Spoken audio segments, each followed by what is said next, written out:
అదే అధ్యక్ష, ఇది city means core urban reason అని ఏదైతే చెప్పారో దానికి సంబంధించి నేను తమరి ద్వారా ప్రధానంగా ఈరోజు హైదరాబాద్ సిటీ ఇంత విస్తరణ జరుగుతున్నప్పుడు ఓఆర్ఆర్ లిమిట్కి సంబంధించి ఓఆర్ఆర్ లిమిట్స్లో మనం చూసినట్టయితే ఈ మధ్య కాలంలోనే పోలీస్ కమిషనరేట్స్ అని 3 విభాగాలుగా విభజించడం జరిగింది అధ్యక్ష.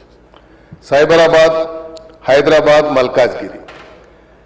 ఇప్పుడు జిహెచ్ఎంసీ కూడా 3 విభాగాలుగా విభజించేటువంటి కార్యక్రమం ప్రక్రియ మొదలైంది కాబట్టి దీనికి ప్రధానంగా never in the history of municipal corporation I think that credit goes to మా మేయర్ గారికి, కమిషనర్ గారికి.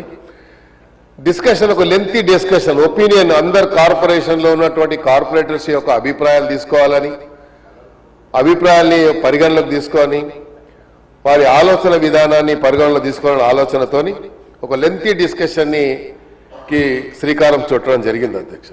ఇన్ఫ్యాక్ట్ మేము కూడా దాంట్లో పార్టిసిపేట్ చేశాం. We have given our suggestions.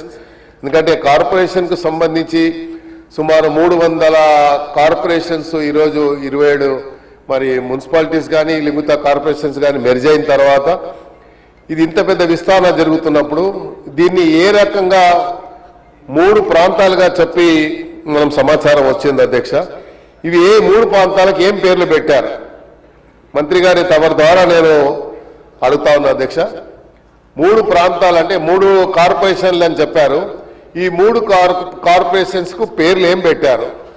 ఎందుకంటే హైదరాబాదు, సికింద్రాబాదు ఇవన్నీ ఒకప్పుడు సపరేట్ మున్సిపాలిటీస్ గా ఉండేటివి గతంలో. దీనికి ఇప్పుడు ఈ 3 కార్పొరేషన్స్ ని ఏ రకంగా విభజించారు అనేది నేను తమరి ద్వారా మంత్రి గారిని అడుగుతా ఉన్నా అధ్యక్ష.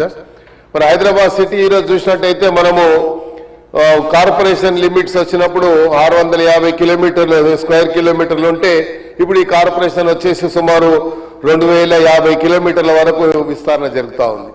2050 కిలోమీటర్ విస్తరణ జరుగుతున్నప్పుడు ఈ 3 కార్పొరేషన్లు 12 జోన్లు సర్కిల్స్ చేశారు. అదేవిధంగా మిగతా దీనివల్ల ఈ 12 జోన్ల వల్ల అడ్వాంటేజ్ ఏముందో గౌరవ మంత్రి గారు చెప్పాలని కూడా తమ ద్వారా నేను కోరుతా ఉన్నా.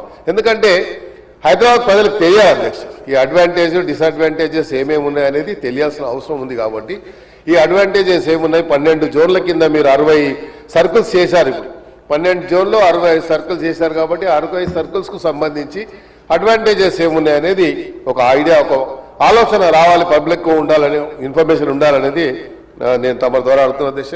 అదేవిధంగా ఓఆర్ఆర్ లిమిట్ లో ఏ రకమైతే పోలీస్ కమిషనరేట్లు చేశారో 3 విభాగాలుగా, దీని 3 విభాగాల్లో ఏ డిపార్ట్మెంట్స్లో మీరు ఇది చేయబోతున్నారు? దీంట్లో వాటర్ బోర్డు కూడా ఇలాగా దీంట్లో ఏమైనా క్లబ్ చేసి చేస్తున్నారా, లేకుంటే దీనికి సపరేట్గా ఈ సర్కిల్ సపరేట్ చేస్తున్నారా?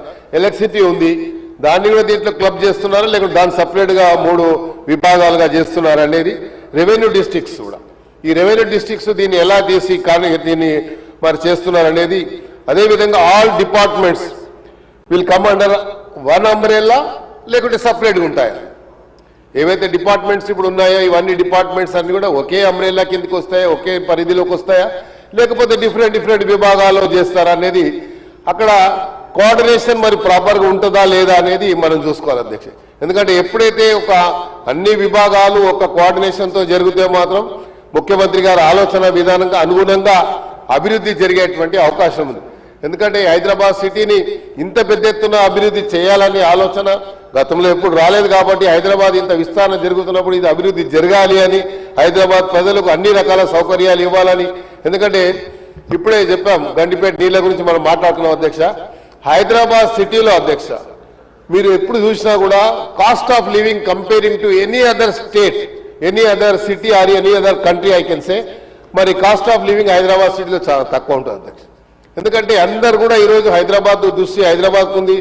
మరి ఎకనామికల్ సిటీ అయినటువంటి మన క్యాపిటల్ సిటీగా ఉన్నటువంటి ముంబై, మహారాష్ట్ర నుంచి కూడా హైదరాబాద్ సిటీకి ప్రజలు రావాలని ఆతృత చూపిస్తున్నారు. అంటే ఎందుకు అధ్యక్ష? ఇక్కడ కాస్ట్ ఆఫ్ లివింగ్ తక్కువ ఉంది కాబట్టి. ఇది అందుకనే ఇది ఒక కాస్మోపాలిటన్ సిటీలో ఇంత విస్తరణ జరుగుతున్నటువంటి ఈ సమయంలో మనము చేయాల్సినటువంటి ప్రక్రియలో పూర్తిగా ఈ విభాగాలన్నీ ఏ విభాగాన్ని మనం చేస్తున్నాం అనేది, అదే విధంగా మీరు చూసినట్టయితే మెర్జ్ ఇప్పుడే మంత్రి గారు చెప్పారు, ఇవన్నీ కూడా మెర్జ్ చేసినాము. వీళ్ళు డీమెర్జ్ చేశారు, ఏవి మెర్జ్ చేశారు, ఆ క్లారిటీ కూడా అవసరం ఉంది అధ్యక్ష. దీంతో పాటు నేను తమ ద్వారా మరి మంత్రి గారు కోరుతా ఉన్నాను, ఏదైతే ఈరోజు బిల్ ప్రవేశపెట్టారో దాన్ని పూర్తిగా సంపూర్ణంగా మా తరఫున గ్రేటర్ హైదరాబాద్ ప్రజల తరఫున మేము సంపూర్ణంగా దానికి మద్దతు పలుకుతా ఉన్నాం. ఇది హైదరాబాద్ సిటీ విస్తరణ జరగాలి, హైదరాబాద్లో అభివృద్ధి జరగాలి, హైదరాబాద్ అభివృద్ధిని ఆకాంక్షించే వాళ్ళని కూడా దీనికి సహకరిస్తారని కూడా మేము అనుకుంటున్నాం, ఇర్రెస్పెక్ట్ ఆఫ్ ఎనీ పొలిటికల్ పార్టీ. ఎందుకంటే అధ్యక్ష, హైదరాబాద్ సిటీ ఇంత జరుగుతున్నప్పుడు హైదరాబాద్లో ఉన్నటువంటి మాకు ఇది గర్వకారణం. ఈ ఫీల్ ప్రౌడ్ అధ్యక్ష. ఎందుకంటే హైదరాబాద్ సిటీ ఇంత అభివృద్ధి జరిగేటప్పుడు హైదరాబాద్ని కాపాడుకునేటువంటి గురుతర బాధ్యత మా పైన ఉంది అధ్యక్ష. మీరు వేరే సిటీలో మీరు మొన్న డీజీపీ గారు ఇచ్చారు, క్రైమ్ రేట్ కూడా comparing to last 5 years 10 years చాలా క్రైమ్ రేట్ కూడా తగ్గిందని. మొన్న జరిగినటువంటి 31st December నైట్ అధ్యక్ష, వి యూస్ టు లిసన్, ఎన్నో ఇన్సిడెంట్ జరిగాయని. 31st December నాడు ఎన్నో యాక్సిడెంట్ జరిగాయనో, ఎన్నో క్రైమ్ రేట్ జరిగాయనో, ఎన్నో ఎక్కడెక్కడ ఇన్సిడెంట్ జరిగాయని.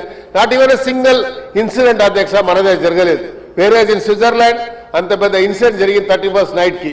But in our Hyderabad not even a single incident ఎక్కడ కూడా ఏం లేదు అధ్యక్ష. ఇలాంటి సందర్భంలోనే హైదరాబాద్ యొక్క వేరే వాళ్ళని, నాట్ ఓన్లీ వేరే పెద్ద మల్టీనేషనల్ కంపెనీస్ కానీ లేకపోతే ఇన్వెస్టర్స్ కానీ మనం అటెన్షన్ ని డ్రా చేస్తున్నాం అంటే because of all these factors అధ్యక్ష. ఇవన్నీ ఫ్యాక్టర్స్ పనిచేస్తున్నాయి కాబట్టి హైదరాబాద్ విస్తరణకి ఇన్ని రకాలుగా అవకాశం ఉంది కాబట్టి ప్రజలు హైదరాబాద్ సిటీ దృష్టి చూస్తూ ఉన్నారు. అందుకనే హైదరాబాద్ లో ఇన్వెస్ట్మెంట్స్ కూడా ఇంత పెద్ద ఎత్తున పెట్టుబడి పెట్టడానికి వస్తున్నారంటే కూడా దానికి కారణం కూడా అదొకటని చెప్పడంలో మేము గర్వపడుతున్నాం అధ్యక్ష. కాబట్టి ముఖ్యంగా మన మంత్రి గారితో నేను తమ ద్వారా కోరుతా ఉన్నారు, ఈ 3 జోన్లకు ఏం పేర్లు పెట్టారు, ఏ జోన్లు ఇంద మెర్జ్ అయ్యాయి, డీమెర్జ్ అయ్యాయి అనేది తమ ద్వారా మంత్రి గారితో కోరుతూ, అదేవిధంగా డిపార్ట్మెంట్స్, వివిధ డిపార్ట్మెంట్స్ కూడా ఉన్నాయి కాబట్టి ఇవన్నీ కూడా ఒకే అంబ్రెల్లా కింద వస్తాయని మళ్ళీ ఐ వాంటెడ్ టు రీట్రేట్ అధ్యక్ష. ఇవన్నీ ఒకే అంబ్రెల్లా కింద వస్తాయా లేకపోతే ఇవన్నీ సపరేట్ గా ఉంటాయా అనే విషయాన్ని కూడా తమ ద్వారా మంత్రి గారు సభకు తెలియజేయాలని కోరుకుంటూ, ఈ బిల్లు ఏదైతే మంత్రి గారు ప్రవేశపెట్టారో దాన్ని సంపూర్ణంగా మద్దతు పలుకుతూ, ఇది త్వరితగతిన ఇది అమెండ్మెంట్ తీసుకున్న తర్వాత హైదరాబాద్ సిటీ ఇంకా విస్తరణ జరగాలని ఈ డిస్కషన్ ఈ రోజు ఇదైన తర్వాత బిల్లు సంపూర్ణంగా అందరూ మద్దతు ఇచ్చి బిల్ని పాస్ చేసుకోవడానికి అందరు సహకరిస్తారని కూడా నేను తమ ద్వారా ఇచ్చేస్తూ, మరి హైదరాబాద్ సిటీలో ఈ కార్పొరేషన్ ఇంత పెద్ద ఎత్తున చేయడానికి ముఖ్యమంత్రి గారు ఒక ప్రణాళిక సిద్ధం చేసినందుకు తమ ద్వారా గౌరవ ముఖ్యమంత్రి గారికి, మంత్రి గారికి, అధికారులందరికీ కూడా హృదయపూర్వకంగా ధన్యవాదాలు అధ్యక్ష. అదేవిధంగా మీకు కూడా నాకు ఈ అవకాశం ఇచ్చినందుకు హృదయపూర్వకంగా ధన్యవాదాలు. Thank you. శ్రీ పాల్వాయి హరీష్ బాబు గారు. ధన్యవాదాలు అధ్యక్ష. నేను అమెండ్మెంట్ కూడా ఇచ్చిన